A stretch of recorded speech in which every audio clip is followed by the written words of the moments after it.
Yo, what's up guys? Panibagong araw na naman mga friendship, no? Nandito kami para ipakita sa inyo kung ano yung itsura ng Abu Sidra Lulu Mall, okay? Dahil first time namin pumunta dito, talagang napakalayo pala. Dahil sa Salwa Road kami dumaan. Pero syempre, napakagaling yung driver namin. Nakarating kami agad, no? Bago yung car niya, so dala break-in na rin.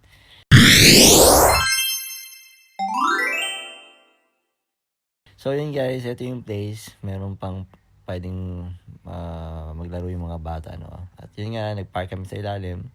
Para sa akin, maganda yung parking nila, no? Malapad. So, kung may time kayo, pwede kayong pumunta dito sa lugar na to. Dito kayo mamalingke. Mukhang kompleto nga. At yun na nga guys, may kita yung mamaya kung gaano kaganda yung loob.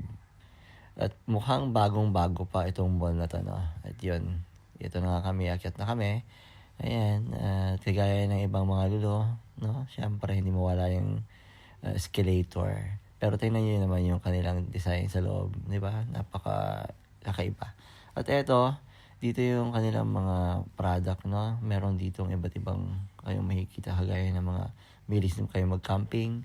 Ayan. At halos lahat ng product meron sila kompleto kasi pupunta kami dito sa bilihan ng mga gamit ng mga sasakyan. Meron sila mga Tupperware, mga lahat ng kailangan nyo sa bahay nandito. At meron nga dito yung Philippines, nakita nyo yan. Meron silang corner na yan, lahat ng mga pagkain ng Filipino, makikita nyo dyan. So, pag gusto nyo, may hinahanap kayo na hindi nyo makita, kasi papunta na kayo dito sa Abu Sidra Mall, dito sa Lulu.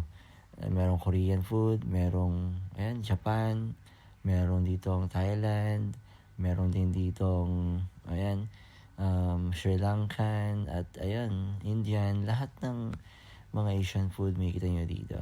Ayan, di ba? Napakaganda yung lugar, napakalapad. Alam nyo ba, may nakita pa ako dito. Kita namin yung matagal ko nang hinahanap to sa ibang mall. Pero dito nakita ko yung, alam nyo yung Turkey, nasa 100 plus lang. Eto, makikita nyo mamaya, papakita ko sa inyo dito sa side, dito sa bandang to.